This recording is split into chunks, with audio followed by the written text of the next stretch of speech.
आज होती काकींच्या घरी आखाडी जत्रा. तर नमस्कार मंडळी, सकाळी उठून मी घराबाहेर इकडे तिकडे फिरत होते. माझ्या पप्पाने काय भाजीपाल्याची रोपं लावलेत घराशेजारी. मी तेच बघत होते की किती काय उगवले. ते झाल्यानंतर मी घरामध्ये आले, चमचाभर तूप खाल्लं आणि सकाळच्या जेवणाची तयारी करून घेतली.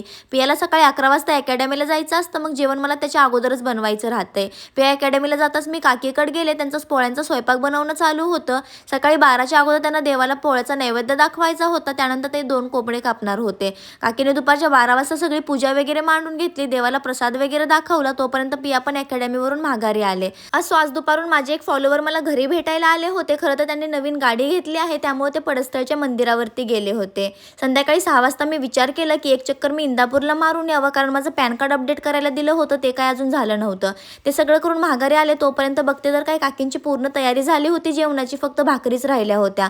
मग त्यांनी ते सुद्धा बनवून घेतलं. सगळ्यांनी मिळून पूजा वगैरे केली, त्यानंतर जेवण करून घेतलं. Thanks for watching.